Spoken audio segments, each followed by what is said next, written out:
So no more running. I aim to misbehave.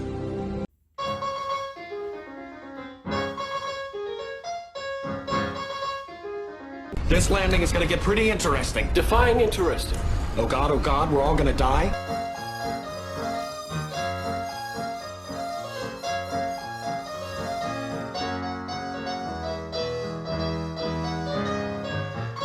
She has a name. So does this. I call it Vera.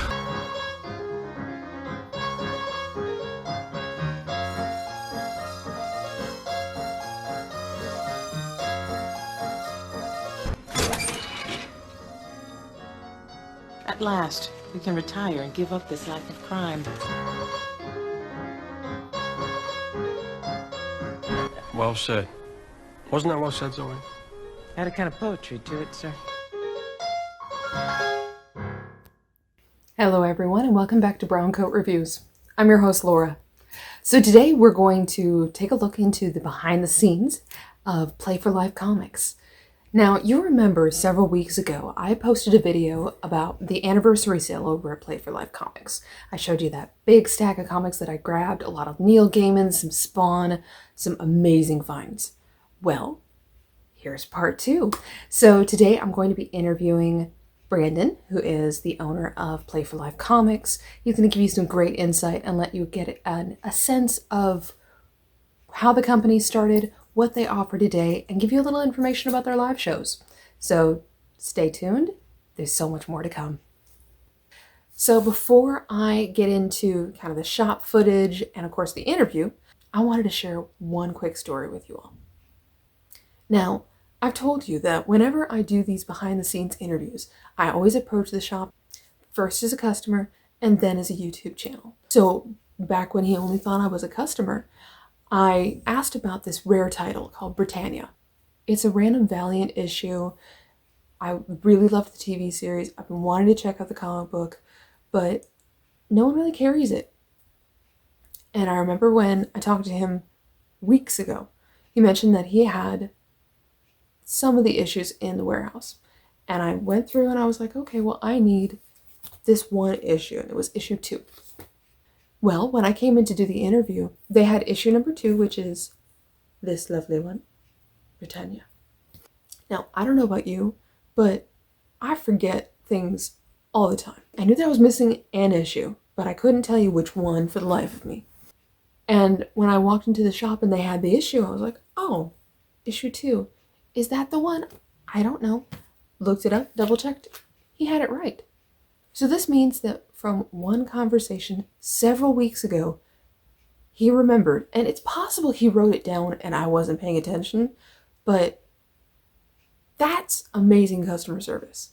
So this is the guy that if he says he can find it, may take him a little bit to go through the warehouse, get the stock to you, but he'll get you exactly what you asked for, not just pull all the Britannia titles that they have, hand you a stack and say, let me know which ones you want. That was definitely unique. I have seen shop owners, of course, that have amazing customer service, but that memory is something that I don't have. So I really, really appreciated that. Now, for the footage of the shop. So the shop is located in Wake Forest, North Carolina, off of Main Street. There's sort of a little strip of shops. It's a cute little downtown. I love it. And you have Play4Life Comics right there.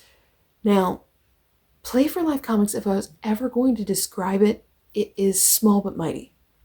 Definitely. I think they have utilized every single square inch of the shop.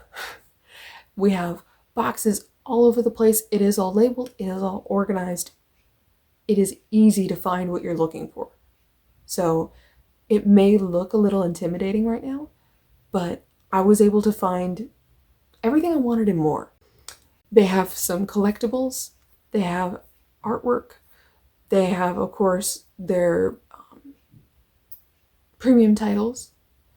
We have books that I had talked about last time, books and DVDs. They have some manga. They have pretty much a little bit of everything.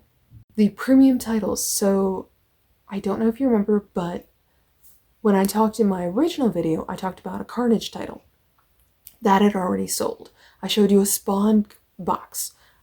Tried going through the Spawn box again, and those titles had already changed. So I will say, even though this is a small shop, the inventory is moving very quickly, very often. So yes, you do have people who come into the shop. I was there on a Saturday, and we had to kind of close off the shop for a small period of time to do a quick little interview, and as soon as we opened the doors back up, people were coming back in. So it is definitely a moving shop.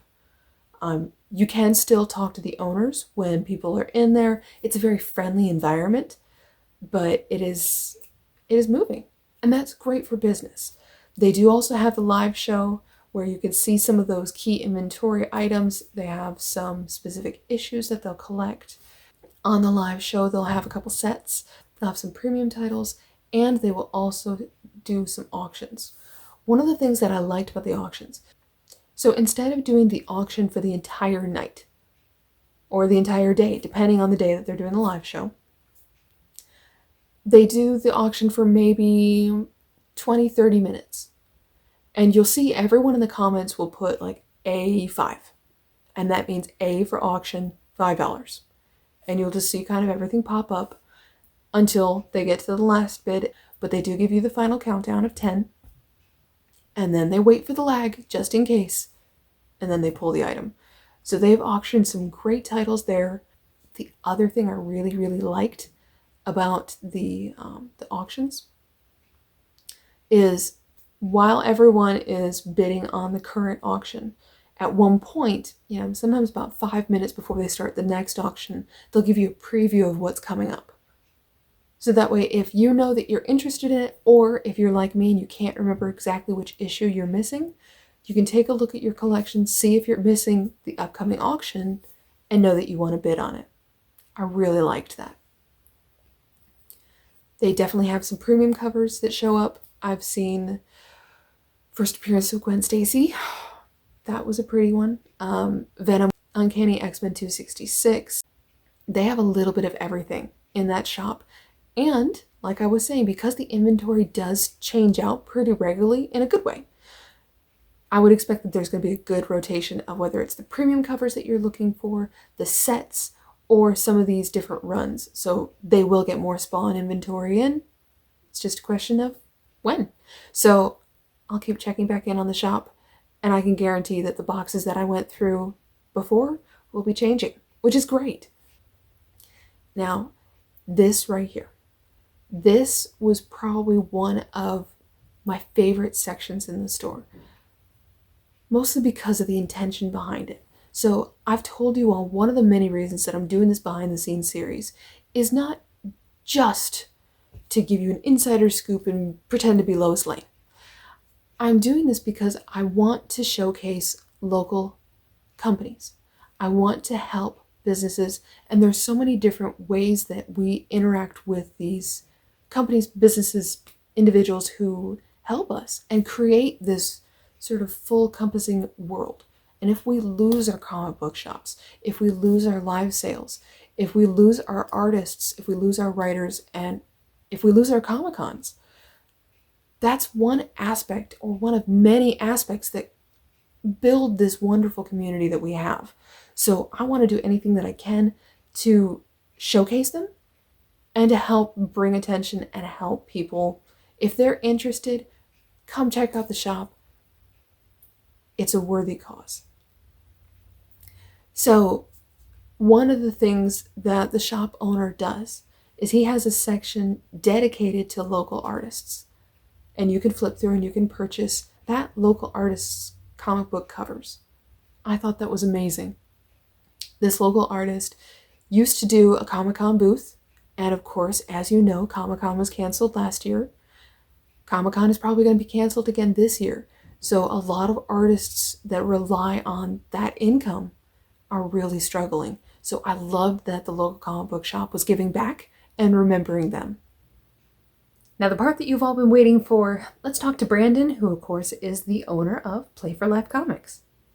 How long have you had either Play4Life Comics, or were you always in Wake Forest, or did you start in another location? So we started in another location about 2 blocks down the road at a place called the Cotton Company. We started with an 8x8 booth, and then we had 2 booths, and then we had the biggest booth in the place for a while. And then we were in the basement of a bar over here for about a month while we were waiting on this place to get built. So, to get refinished a little bit. So, but yeah, we've been right at 5 years. 5 years at the beginning of February. Great. This location has a little bit of everything. So obviously we have comic books, and then we have other things. So do you specialize in anything, or it's just? Mostly comic books, and we have the new titles every week, but we tend to like specializing in having runs of older stuff. So 70s, 60s, 70s, 80s mostly. And that's kind of what we consider our specialty. But yeah, we try to use every bit of square footage, and we really try to pack it in with used books, used DVDs, some action figures, that kind of thing. So you do a variety of different things. So with the live show, how often are you doing them, and when did you start? We started, I believe it was beginning of August 2019, and we started with just doing 1 or 2 here or there. Kind of landed on doing them Sunday mornings because there wasn't a lot of competition on Sunday mornings, and we've done that one the longest. But now we're up to about 3 a week. We do Monday nights at 7, Thursday nights at 7, and Sunday mornings at 9 a.m.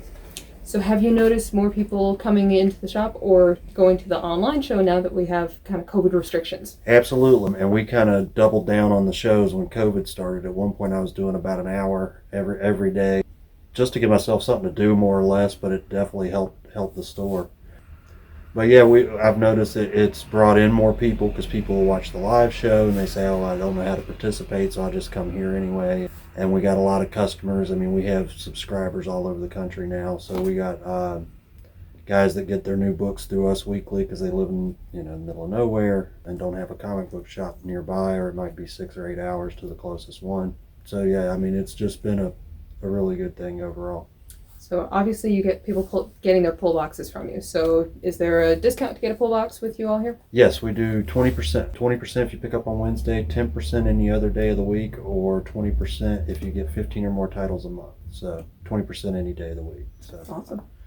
So if, like me, where we're looking for random titles, what's the best way to reach out to you? Do you prefer that we call, come into the store? I regularly check Facebook Messenger. That's usually one of the best ways to get a hold of me. Calling also works, or coming in and digging around. And we're always changing out stuff because we have about 5 times as much inventory off-site as we do here. So I was going to ask, so obviously the off-site warehouse, how many crazy long boxes do you have in there? That's a great question. I don't know. It's a lot. I had to make sure I had a good solid floor in the new place we moved into. I'll put it that way because it's heavy. But I'd say we're somewhere in the 55 to 60,000 issues. Wow. Yeah. I've lost track of boxes. So. Well, and it seems like you keep sort of a variety, in which you mentioned before, of Golden Age, Modern, Bronze, Silver. Yeah, I try to keep a mix. Do you ever have specific titles that you're always looking for? Amazing Spider-Man, Batman are always in demand. And there's a few others. Older the better. I mean, anything Golden Age or early Silver Age is, always on our radar. So. And with your live show, so obviously you have everything stacked up, but it sounds like you guys do an auction. Right. We tend to have, anywhere from a half dozen to a dozen books that we'll auction throughout because we do a shorter live show. We tend to do anywhere from an hour to 2 hours. So yeah, we'll do an auction. We usually start everything at $1. And if we have a book that we have at a buy it now price that several people are asking or trying to throw lower offers, we'll tend to throw that up there and kind of in the heat of the moment. So yeah, that's how we do the auctions. You mentioned that sort of the second row of your auctions are, it sounds like more of those Bronze, Silver, Golden Age comics. Yeah, or high-end, key issues, that kind of thing. Of course, everyone's wanting to know, at least I want to know. So you have that beautiful Venom up there, number 3, Donny Cates. Yeah. How much did that go for? Because I think I saw that on the live show just this week. Right, yeah, we were asking $200 on that. And is that one the first print? Yep. Oh, we had the beautiful. third print as well, but somebody bought that one, which is a little more expensive than the first print. But. So have you found that more often, that the second or third print will actually be more valuable than the first print? On some things. Definitely not on everything. I still hunt for first print stuff myself. Like I don't personally have an interest in later printings, but some people do, and Yeah, if they're really scarce, they're sometimes more scarce than the first printing. Now, obviously you've been in the Wake Forest area for quite some time, but how long have you been into comics? Since I was probably about 10 years old, so 30 years. Which character was your favorite when you were growing up? The Thing. Really? Yep. Yeah, one of my first comics was a Marvel 2-in-1 with The Thing, so that's been one of my favorites since early on. But then Batman was another big one. So. If obviously we're reaching viewers that have never had a chance to sort of come to the shop or go to the live show, is there something that you want them to know? Open 6 days a week. Come check us out. Get on the live show. We also host the Wake Forest Comic Con once COVID restrictions lift, so we're hoping to have that 2022. But yeah, come check us out. And even if you're not in the area, always check out your local comic shop. Support local businesses, and it's a good thing. So. Absolutely. So now you've heard from Brandon and you have at least a better idea of what's available at Play4Life Comics. It is definitely a small shop, but it is not a limited shop by any means. So please take a look, check them out, support another local company and another great comic book shop. They have a Facebook page, they have their live show, all the information is below in the description. And Brandon, appreciate your time, and it certainly was a pleasure doing this interview and getting to do this 2-part series, and I look forward to doing more in the future. So this is Laura from Brown Coat Reviews, and I look forward to seeing you all again soon.